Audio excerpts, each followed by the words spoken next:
வணக்கம். இன்னைக்கு super star கிச்சன்ல பூரண கொழுக்கட்டை எப்படி செய்யறதுன்னு பார்ப்போம். கொழுக்கட்டை பண்றதுக்கு ஃபர்ஸ்ட் பூரணம் ரெடி பண்ணணும். அதுக்கு ஒரு பேன்ல 1/4 கப் அளவு எள்ளு போட்டு மீடியம் ஃப்ளேம்ல பொன்னிறமா வறுத்தெடுத்துக்கணும். நீங்க இதுல கருப்பு எள்ளும் யூஸ் பண்ணலாம், வெள்ளை எள்ளும் யூஸ் பண்ணலாம். உங்களுக்கு எது தேவையோ அதை யூஸ் பண்ணிக்கோங்க. அதை நல்லா ஆற விடணும். அதுக்கப்புறம் அதே பேன்ல 15 முந்திரி பருப்பு, 15 பாதாம் பருப்பு போட்டு மிதமான சூடுல வறுத்தெடுத்துக்கணும். அப்புறம் ஒரு மிக்சர் ஜார்ல 3 ஏலக்காய், 1/4 கப் அளவு வறுத்து தோல் நீக்கிய நிலக்கடலை, வறுத்த முந்திரி பருப்பு, பாதாம் பருப்பு, வறுத்த எள்ளை சேர்த்து கொஞ்சம் கொரகொரப்பா அரைச்சி எடுத்துக்கணும். அப்புறம் ஒரு பாத்திரத்துல 3/4 கப் அளவு வெல்லத்தை எடுத்துக்கணும். அதுல 1/2 கப் அளவு தண்ணியை ஊத்தி மீடியம் ஃப்ளேம்ல காய்ச்சணும். வெல்லம் நல்லா கரைஞ்சு திக்கா வர ஆரம்பிக்கும். அது வரையும் கொதிக்க விடணும். இதுக்கு பாகுபதம் எதுவுமே தேவையில்லை. தொட்டு பார்த்தீங்கன்னா கொஞ்சம் பிசுபிசுப்பு தன்மை வரும். அது வரைக்கும் காய்ச்சணும். அவ்வளவுதான், வெல்லப்பாகு ரெடி ஆயிடுச்சு.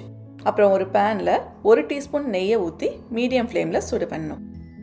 அதுல 3/4 கப் அளவு துருவின தேங்காயை சேர்த்துக்கணும். உங்களுக்கு பூரணம் எந்த அளவுக்கு வேணுமோ அந்த அளவுக்கு தேங்காய் துருவல் எடுத்துக்கலாம். அதை நல்லா பொன்னிறமா வதக்கிக்கணும். அப்புறம் அதுல காய்ச்சி வச்சிருக்கிற வெல்லத்தை நல்லா ஃபில்டர் பண்ணி சேர்த்துக்கணும். உங்க வெல்லம் நல்ல சுத்தமான வெல்லம்னா, கல்லு தூசி எதுவுமே இல்லைன்னா நீங்க பூரணத்துல டைரக்டா கூட அந்த வெல்லத்தை சேர்த்துக்கலாம். இப்போ இது ரெண்டையும் நல்லா மிக்ஸ் பண்ணணும்.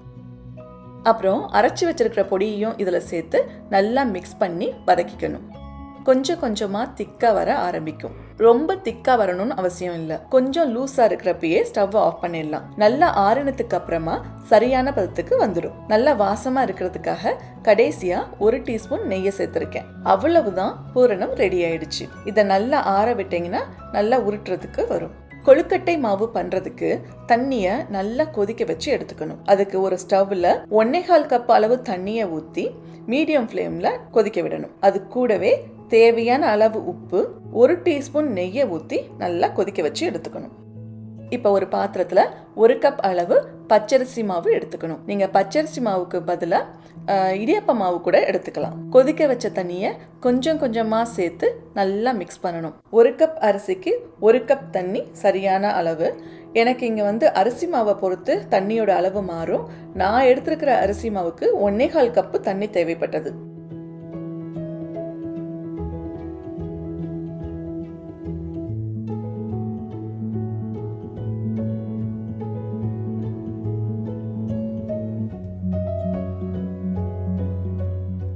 அப்புறம் மாவு பிசைஞ்சு கொஞ்ச நேரம் ஆயிடுச்சுன்னா மாவு டைட் ஆயிடும்.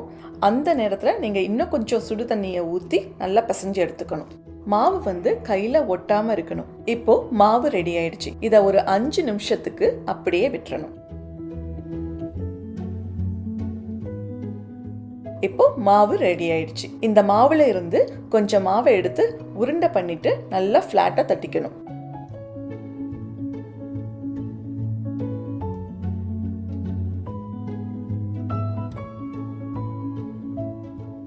அப்புறம் அதுக்கு நடுவுல தேவையான அளவு பூரணம் வச்சு உருண்டை பண்ணிக்க வேண்டியதான்.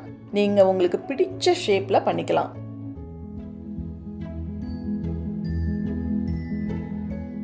கொழுக்கட்டை வேக வைக்கிறதுக்காக ஸ்டவ்வை ஆன் பண்ணி ஸ்டீமர் வச்சுக்கணும். தண்ணி நல்லா கொதிச்சோன்னு மேல இருக்கிற பாத்திரத்துல வாழை இலை இல்லாட்டினா துணியை போட்டுட்டு அதுக்கு மேல உருட்டி வச்சிருக்கிற கொழுக்கட்டைய வச்சு 10 நிமிஷத்துக்கு மூடி போட்டு வேக விடணும்.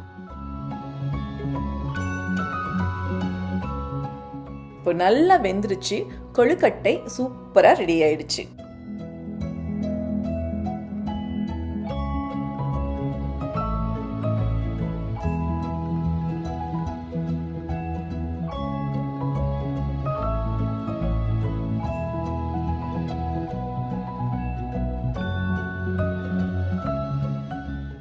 நீங்களும் இந்த ரெசிபியை உங்க வீட்டில் ட்ரை பண்ணி பாருங்க.